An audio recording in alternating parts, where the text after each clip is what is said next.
이 시간에도 예배하시는 모든 분들과 온라인으로 예배하시는 모든 분들에게 하나님 은혜가 충만하시기를 주의 이름으로 축원합니다.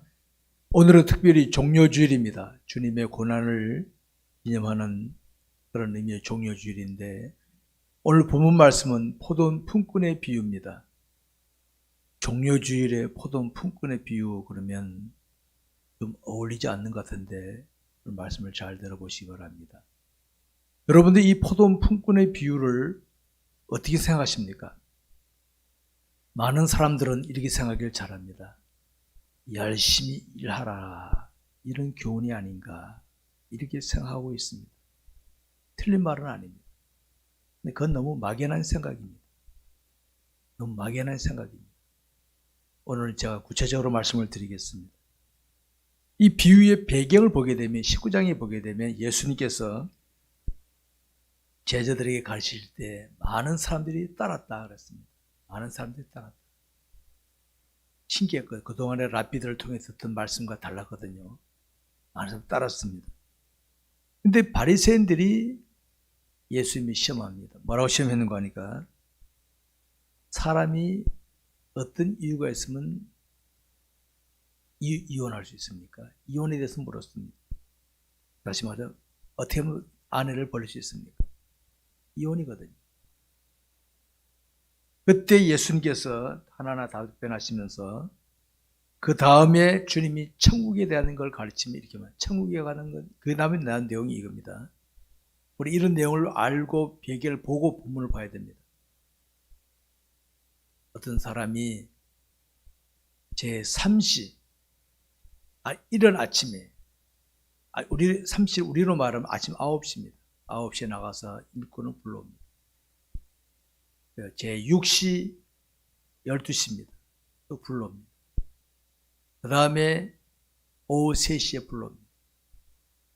그 다음에 11시, 이제 1시간 남겨놓고 또 불러옵니다. 이게 불러옵니다. 불러와서 일꾼을 일먹일 때에 한 데나리온의 품삯을 약속하고 불러 맡깁니다. 그러면 여러분, 제3시에 온 사람과 제11시에 온 사람은요, 엄청나게 차이가 많이 나는 거예요. 시간으로 따지면. 근데 주인이 품삯을 나눠줄 때는 매일 먼저 온 사람이 한 데나리온 딱 주거든요. 그러니까 매일 일찍 온 사람은 우리 더 주겠구나 기다렸는데 똑같이 한 잔 드립니다. 그러니까 불평합니다. 아니, 우리 아침 일찍 왔는데 똑같이 줍니까? 주인이 말합니다. 나랑 한 대나 약속하지 않았느냐. 그러면서 오늘 본문의 핵심이 20절, 16절입니다. 먼저 된 자가 나중되고 나중된 자가 먼저 된다. 오늘 이 교훈에서 우리가 알아야 할 것이 있습니다.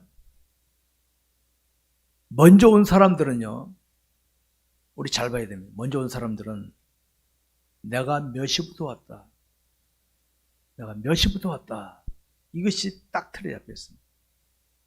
품꾼의 입장에서. 품삯을 주는 주인의 입장에서는 내가 너를 불렀을 때부터 지금까지 어떻게 일하느냐, 그걸 보는 거예요. 네가 너에게 주어진 시간 동안에 네가 그 일에 얼마나 충성했느냐, 그걸 본 거예요. 주인의 관점과 이런 이런 사람의 관점이 다르죠. 오늘 우리가 잘 봐야 됩니다. 항상 제가 그러죠. 주관자이신 하나님을 의식하자는 말을 자주 하고 있습니다.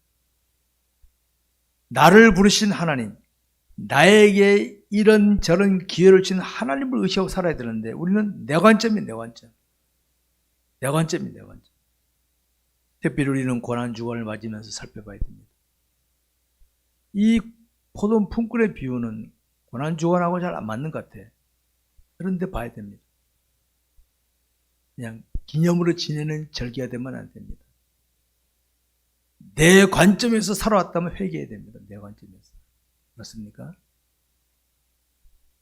주님이 그럽니다. 너는 아침 9시부터 와서 일했다고 하지만은 네가 한 건 내가 볼 때는 늦게 1시간 한 사람이나 이런 분량은 똑같아. 시간만 때웠지. 똑같아, 내가 볼 때는. 여러분, 저는 이 말씀을 대할 때마다 마음에 뜨끔한 게 있습니다. 저는 신앙의 3대째입니다.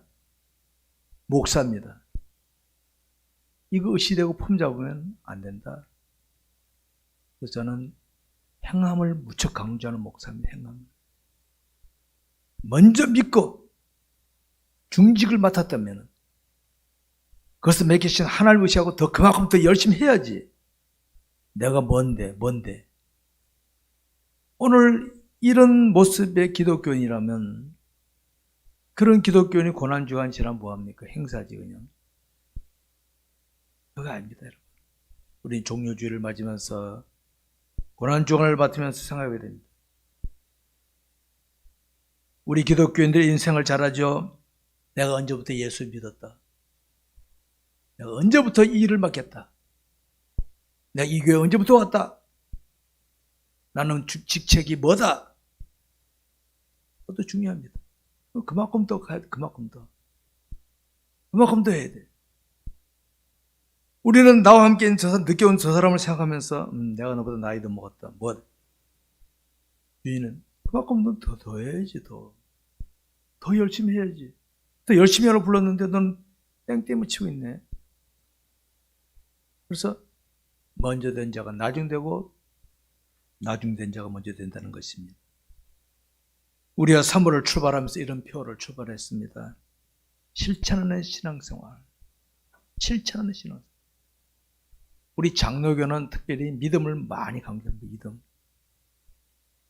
근데요, 야고보 기자가 그랬잖아요. 행함이 없는 믿음은 죽은 믿음이잖아요. 죽은 믿음. 저는 행함을 무척 강조하는 목사입니다. 행함이 뒷받침 안 되는 믿음, 죄송하지만 엉터리입니다. 엉터리입니다. 그래서 저는 여러분들 목사지만요, 교인들 앞에서 먼저 행하려고 애렸습니다. 행하려고 애렸습니다.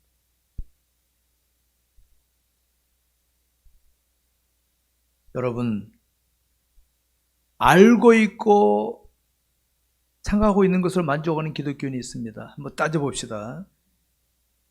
알고 있는 것 때문에 다른 사람과 토론하면 이길 수 있어요. 알고 있는 것 때문에. 알고 있는 것 때문에 다른 사람의 잘못을 지적할 수가 있습니다. 근데 알고 있으면 자기가 행하지 않으면 어떻게 합니까? 주님 앞에 가서 이게 혼나는데. 원리를 아시기 바랍니다. 내가 알고 있으면 토론은 이길 수 있어요. 내가 알고 있으면 남의 잘못을 지적할 수 있으면 얼마든지. 다 맞는 말이에요. 내가 행하지 않으면 어떻게 합니까? 주님이, 너는 왜 안 하니? 이 다음에 주님 앞에 내가 섰을 때 주님이, 신목사, 너는 성경에서 알고 있다고 교인들에게 말은 잘하더만 안 하대. 너는 안 하더구만. 여러 성들 앞에 그럼 저 개망신 당하는 거예요. 이게 바로 부끄러운 거는 부끄러운 거예요. 부모님들 자녀들에게 왜 안 하, 잔소리만 하지 마시고요. 먼저 행하세요. 그냥 아무 소리. 보거나 말거나 행하십시오. 그렇게 하면 되는 겁니다. 그렇게. 저는 지금까지 제가 실천하는 신앙생활에 힘쓰는 건 딴 거 아닙니다. 나 같은 자를 구원해 주신 하나님. 저는 이것만 해도 감격스러워. 나 같은 자를 구원하신 하나님. 내가 선택한 게 아닌데 하나님 나를 만세전 택하셔서 나를 택하셨다가 저는 저의 부모를 통해 교회를 가게 하시고 교회 선생님을 통하여 말씀을 듣고 배우게 하시고 깨닫게 하시고 성령의 감동 오게 하시고 목사로 불러. 저 목사 안 되려고 도망치던 사람인데 잡혀서 목사까지 됐고 여기까지 왔어요. 저는 생각하면 감사합니다. 이 은혜 너무 감사하니까 죽도록 충성밖에 안 나오는 저절로 나오는 거, 자동 케이스로 나오는 거지. 억지로 안 합니다. 저는 교인들이 누가 보거나 말거나 주의 뜻이라면 무조건 합니다. 그렇게 되면 내 자녀들이 나를 보고 배울 것이고 성도들이 나를 보고 배울 거 아니겠습니까? 그게 제자 훈련이죠. 지는 안 하면서 말만 하잖아요. 안 배워요. 안 배워요. 저는 목회자의 길을 걸어오면서 때때로 마음 아프고 속이 상할 때가 있었습니다. 때로는 깨닫고 가르치고 시범 보이지만은 성도들 가운데는 때로는 빈정거릴 수도 있고 겉을 보지도 할 수도 있습니다. 그들이 나빠서 그런 게 아닙니다. 그들의 소화가 안 되니까 그럴 수 있어. 이해돼야 내가. 우리 부모님들이 자녀들에게 뭘 말하실 때 자녀들이 다 알아채립니까? 사춘기 때는 대들잖아요. 똑같습니다, 원리가. 그럴 때마다 하나님께 기도하면 하나님, 그럴지라도 나는 저들에게 똑바로 하게 해 주옵소서. 그리고 지나왔습니다, 지금까지. 내가 만약에 그들을 보고 반응한다고 어떻게 합니까? 성질대로 나오는 거죠. 그래서 제가 자기를 죽이는 거예요, 하나님. 그럴지라도 나는 하나님 앞에 바로 하게 하옵소서. 저를 사랑하게 하옵소서. 그렇게 지나왔습니다. 오늘 본문에 나오는 이른 아침에 일하러 갔던 일꾼들 모습을 한번 보시기 바랍니다. 이른 아침에 갔던 사람. 이른 아침에 갔다면 우리로 말하면 일찍부터 예수 믿은 사람이죠. 일찍부터. 일찍 직분을 맡은 사람 아니겠습니까? 근데 우리는 내가 일찍 왔다는 가지고 비교하는 이런 수준에서 벗어나야 됩니다. 이제는 자신을 불러주시고 자신의 귀한 사명을 맡기신 하나님을 바라보면서 하나님, 내가 먼저 부름받았으니 더 충성 헌신하게 하옵소서. 여러분 주변에 보면 그런 사람 보이죠? 일찍부터 예수 믿었는데도 열심히 믿음을 하는 분들 보이죠? 진짜입니다. 그게 진짜 신앙이네. 그게 바로 그게 진짜 신앙입니다. 현대인들의 공통적인 심리 현상은 편리주의에 빠진다. 편리주의에. 나타난 각종 상황의 본질을 파악하기보다는 이 상황에서 내가 지닌 것으로 어떻게 하면 편리하게 지낼 수 있는 거야. 자신이 지닌 지식, 재능, 하나님까지 팔아가면서 편리주의로 빠집니다. 이 현대인들의 공통 특징입니다. 여러분, 우리 그리스도인들은 성경이 가르친 대로 살기를 힘써야 됩니다. 성경이 가르친 대로. 이 고난주간의 의미가 뭡니까? 제가 이번 고난주간에도 제가 말씀을 드리겠습니다만, 우리 그리스도인의 고난의 의미는 딴 거 아닙니다.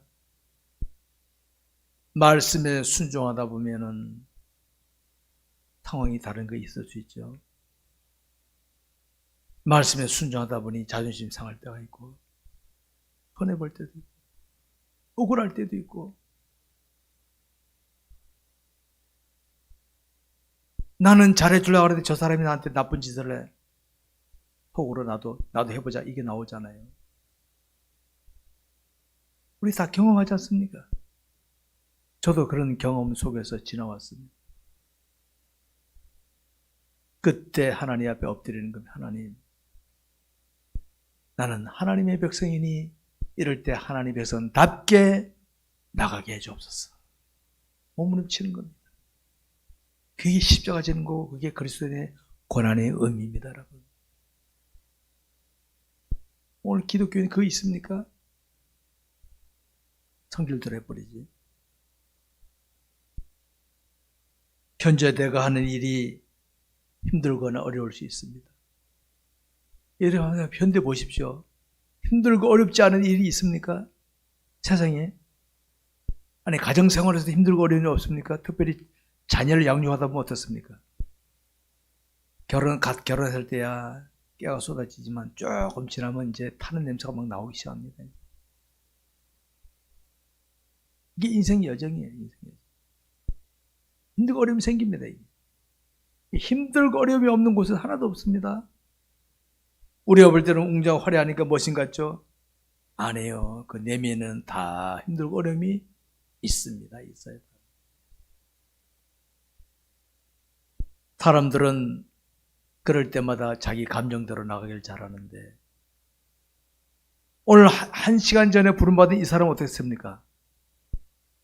야, 나 같은 사람을 불러주니 감사합니다 하고 죽어라 하고 1시간 동안 열심히 한 거예요. 시간 1시간밖에 안 됐지만은 실제 아침 일찍부터 부름받은 사람보다 더 열심히 하고 주인이 볼 때 똑같아. 양은 똑같아. 이 주인이 1시간 한 사람에게 $1 줬다면은 아침 일찍부터 온 사람에게는 어떻게 합니까? 더 줄 사람 아닙니까? 두드려 같이 보입니까? 근데 이 사람 볼 때, 주인이 볼 때는 넌 먼저 와서 시간만 때웠지. 늦게 온 사람이랑 똑같아. 그래서 여러분, 구원은 똑같습니다. 구원은. 상급이 다릅니다. 상급. 알았습니까? 네, 천과 상급을 보면 알아요. 그 사람이 얼마나 잘했는지, 땡땡이 쳤는지. 부끄러운 구원자도 구원은 받습니다. 근데 그 사람은 상급이 별로 없어. 부끄러운 구원자니까. 그 원리를 아시기 바랍니다. 주관식 문제를 푸는 사람은 문제를 출제한 자의 의도를 알아야 되는 것처럼 오늘 저와 여러분 항상 하나님을 의식하고 주의 뜻대로 살기 힘쓰지 않으면 오늘 일찍이 포도원에 들어온 사람처럼 내가 먼저 들어왔다, 내가 뭐 맡았다, 내가 뭐다, 내가 나. 여러분 내가 하면요 망치면 인생 망치고 맙니다. 주님을 생각하시기 바랍니다. 자신의 신앙생활을 한번 깊이 생각해 보시기 바랍니다. 이 고난 주간에 그동안 우리가 1년여 이상 코로나 팬데믹으로 예배도 제대로 정상적인 예배도 못 드리는데 오늘은 한번 시작하는 겁니다. 이제 처음으로 찬양도 하는데 이제 내일부터 시작될 특별 새벽기도 하면서 새벽기도도 서서 회복하시고 해서 예배를 회복해 봅시다. 방역 수칙을 지키면서 믿음 생활하는 것, 영역 강화하는 것 잘 지켜보시기 바랍니다. 자신의 신앙생활이 나의 신앙생활을 지금 내가 의도하는 대로 나가고 있는가, 주님이 원하시는 대로 가고 있는가를 한번 냉철하게 보시기 바랍니다. 여러분 지금 우리 코로나 때문에 백경이 조심하고 있지 않습니까? 그런데 여러분 사회 곳곳에 보십시오. 이번에 식당 가보니까 꽉 찼더라고요.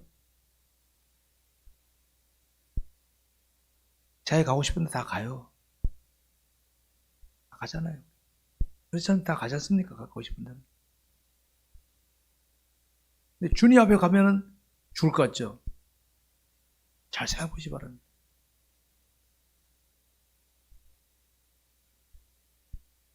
말씀에 순종하는 것이 우리 싫다는 이유가 뭐 딴 거 아닙니다. 말 순종하는 자체가 싫은 게 아닙니다. 순종하다 보니까 장애물이 너무 많아. 직장 다니는 젊은 사람 직장에서도 다수 모이는데 가지 말라 그러니까 50분도 못 알아. 내가. 이런 사회 현상. 조심하면서 믿음 관리 잘 하시기 바랍니다. 우리가 성장할 때 부모에게 불만 안 가져본 적이 있습니까? 다 불만 안 갖다가 사춘기 때는 들여받고 그러잖아요. 마찬가지로 우리가 신앙생활 하다 보면 나를 영적으로 지도하는 지도자에게 불만 갖고 있을 수 있고 하나님께 불만 가져요. 다 그래 보지 않습니까? 나만 그랬나? 다 그래 보잖아요. 다. 그런데요, 지나고 나면 어떡합니까? 나중에 철들면은 부모가 생각이 나, 부모가. 아, 그때 부모님이 그것이 맞았구나. 나중에 신앙이 자리 잡히면요. 아, 그때 지도자가 하나님이 맞았구나. 이게 나옵니다. 이렇게 되는 겁니다. 그래서 저는 성도들 가르칠 때, 자, 깨닫는 걸 가르치고 행동하는 그대로 합니다. 교인들이 알거나 모르거나 인정해주거나 안 해주거나 그걸 합니다. 언젠간 알겠지. 그래서 천국 가면 알겠지. 이렇게 갖고 있습니다. 하나님께는 그럽니다. 하나님, 지금 제가 하고 있는 것이 하나님 보시기 어떻습니까? 하나님 보시기 틀렸다면 안 하고 싶습니다. 그런 마음을 갖고 있습니다. 우리 주변에 나타나는 사람들을 한번 보시기 바랍니다. 사람들은요, 초라한 모습보다는 화려한 모습이 더 멋있게 보이고 낮은 사람보다 높은 사람이 더 멋있게 보이잖아요. 그 심리적으로 어쩔 수 없습니다. 그게 나쁜 게 아니죠. 그런데 그 사람은 안 먹고 살고 그 사람 잠 안 잡니까? 똑같은데, 죽은 빈손인데.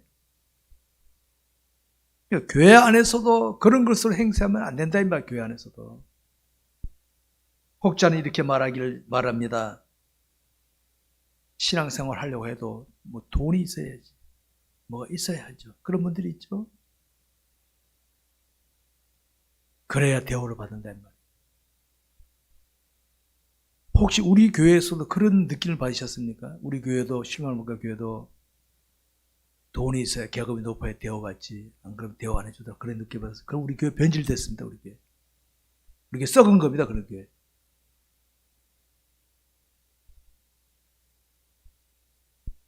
저는 목회자로서 그런 거 결코 용납하지 않습니다. 인격적으로는 그만큼 예우를 해드리지만은, 여러분 대통령이나 장관이 처음 예수 믿고 우리 교회 왔다면 초신자입니까? 초신자입니까? 초신자인데 신앙도 대통령 같이 예우하면 됩니까? 안 맞지. 그래서 오늘 교회 안에 보면 어떻습니까? 돈, 행사로, 인거로 신앙까지 같은 레벨로 봐버리니까 변질되고 마는 거예요. 우리 교회는 신앙에 의해서 평가받고 예우받아야 돼야 마땅한 것입니다. 오늘 본문의 포도원처럼 우리 주님이, 우리의 삶 현장, 주님이 일하게 할 수 있는 삶의 기회 현장. 그리고 우리는 자 열심히 죽도록 충성하는 것밖에 없어요. 하나님 앞에서. 우리는 좀 기왕이면 편하고 쉬운 일을 하고 싶지요. 그런데 내가 상대한 사람이 마음에 들었다, 어떤 사람 만날 수 있죠. 기왕 편한 일 하고 싶은데 힘든 일이 내게 닥치죠. 어쩌면 나한테 이런 일을 주실까 하나님께서는. 하나님 원망하신 적 있죠? 여러분, 내가 감당치 못할 일을 하나님 허락 안 하십니다. 야, 너 저 까다로운 사람 네가 좀 잘 해라. 예, 알았습니다. 기꺼이 하시기 바랍니다. 기꺼이 하시기 바랍니다. 왜 우리는 편한 걸 찾습니까? 기꺼이 하시기 바랍니다. 힘들다고 어렵다고 사람들이 알아주지 않는다 적당히 지내게 되면 그 순간은 좋을지 몰라도 하늘에 보물을 쌓는 기회는 다 놓치고 만다는 거 잊지 마시기 바랍니다. 우리는 생각하게 됩니다. 하나님이 내게 원하시는 게 뭘까? 왜 하나님께서는 이 일을 내게 맡기셨을까? 한번 생각해 보세요. 따져보세요. 연출가가 탤런트들에게 뭐 배역을 맡길 때 어떤 사람은 주인공을 맡기고 어떤 사람은 악역을 맡겼습니다. 하나님께서 난 주인공 하고 싶은데 왜 이걸 맡기셨지? 왜 PD는 알아서 맡기는 거야. 누군가 해야 되니까. 당신은 그거 할 수 있으니까 맡긴다 이 말이에요. 우리는 그 일에 충성을 다하면 되는 거예요. 우리가 살핀 포도원 품꾼의 비유는 바로 사람이 아닌 하나님을 의식하고 살아가라는 비유입니다. 하나님을 의식하고. 우리 오늘 종료주일을 맞으면서 내가 지금까지 하나님을 의식하고 살아가기를 잘 힘썼는가, 사람을 더 의식했는가 하면 냉철하게 한번 돌아다보시고, 냉철하게. 내가 사람보다는 하나님도 의식했구나 그러면 다행이지만, 하나님 이름 불렀지만 사람을 더 의식했구나 하면 회개해야 됩니다. 회개. 마지막 1시간을 남겨두고 부름받았던 이 일꾼은 이게 너무 감사했을 겁니다. 아까 그랬죠? 나 안 불러서 못 갔는데 주인이 부르니까 아이고 나 같은 사람 불러주셔서 감사합니다. 여러분, 당연하게 여기는 거하고 귀하게 여기는 거 다릅니다. 아무리 상대가 나를 잘해줘도 당연하게 여기면 감사가 안 나와요. 부부가 오래 살다 보면요, 감사가 말라버리잖아. 없잖아. 감사. 당연하게 여기지. 상대방이 하는. 그렇죠? 다 당연하게요. 남이 물 한 컵 떠주면 감사합니다 하면서도 아내가 물 떠주면 감사한 마음이 안 생겨. 당연하게 여기. 당연하게 여기만. 당연하게 여기는 건 내가 남에게 베풀 때는 당연하게 여겨야 돼. 당연하게. 나 당연히 하는 거다. 사람을 베푸는 거다 해야 되는데. 우리 거꾸로 남이 나에게 베풀면 당연한 거지 뭐. 자기가 하는 거는 귀하게 보고. 거꾸로 하니까 일이 안 맞는 거야. 이른 아침에 들어오는 일꾼은 늦게 들어오는 일꾼을 보면서 아이 뭐 놀자 하고 시간만 때운 거 시간만. 이런 신앙생활은요 죄송하지만 하나만 합니다. 하나만. 100% 부끄러운 거예요. 100% 부끄러운 거예요. 성도들 우리는 남과 비교하지 말고 남에게 도움이 되고 모범이 되고 야, 저 사람은 나보다 늦게 일찍 믿었는데도 열심히 하는구나. 난 더 열심히 해야지. 이런 마음을 줘야지. 나보다 늦게 왔으니까 내가 농땡이 치자. 이러면 안 돼. 자신이 지는 것으로 남들과 비교하며 불평하고 원망하는 거 그건 좋은 거 아닙니다. 그건 불신자들이라는 겁니다. 그건. 저는 오늘 본문을 보면서 하나님 앞에서 하나님 제가 목회자로 살아오면서 지금까지 성도들에게 어떤 모습을 보였습니까? 제가 돌아다 봤습니다. 혹시라도 여러분들에게 오늘 일찍 들어온 일꾼 같은 모습을 보였다면 용서해 주시기 바랍니다. 회개하겠습니다. 제가 여러분들에게 더 앞장 실천하고 부분을 보이지 못했다면 용서하시기 바랍니다. 그런 거 본받지 마시기 바랍니다. 여러분, 각자 자신의 신앙생활을 냉철하게 살펴보시고 하나님께서 자신을 바라보시는 시선을 놓치지 마시기 바랍니다. 말씀 뵙겠습니다. 우리 그리스도의 신앙생활이란 영원 전부터 영원까지 살아계시며 세상 만사를 주관하시는 하나님을 의식하고 살아가는 게 우리 신앙생활입니다. 왜? 언젠가 그분 앞에 평가받을 거니까. 근데 이런 하나님을 의식하지 못하고 사람을 의식하지 못했습니까? 오늘 일찍 들어온 일꾼 같은 모습을 보입니다. 일찍 들어온 일꾼 같이 보입니다. 자기는 일찍 들어왔지만 주인이 볼 때는 땡땡이 치는 일꾼이에요. 땡땡이 치는. 나는 늦게 1시간 하는 사람보다 못해. 그래서 벽이 안 되는 거예요. 부끄러운 권자 바로 그거예요. 목사, 너는 일찍 목사 됐지만은 네 교회 초신자보다 못해. 그러면 부끄러운 권자입니다. 그거 개망신 당하는 게 있으면 그만. 3월을 실천하는 신앙생활로 정했는데 실천하는 신앙생활 잘 하시기 바랍니다. 아무리 알고 있고 아무리 생각해도요. 실천하지 않으면 아무 의미 없습니다. 알았습니까? 그 신앙 아닙니다. 그거는 거품이지. 그리스도인이 맛보는 고난이란 말씀에 순종할 때 맛보는 고난이 진짜입니다. 말씀 순종할 때. 내가 잘못해서 감옥에 갇혀 있으면서도 고난이다. 고난 아니에요. 그거는. 말씀에 순종하다 어려움을 겪을 고난이 진짜 그리스도인의 고난이지. 이제 우리는 고난 주간을 시작하게 됩니다. 우리 함께 기꺼이 이 고난의 자리에 함께 합시다. 고난의 의미를 살피면서 나는 제대로 주님의 고난에 동참하고 있는가 한번 돌아다 보시기 바랍니다. 성도 여러분, 우리 모두 하나님께 인정받는 복된 인생을 살면서 훗날 주님 앞에 갔을 때는 인정받는, 칭찬 듣는 복된 자들이 다 되시길 주의 이름으로 축원합니다. 기도하겠습니다.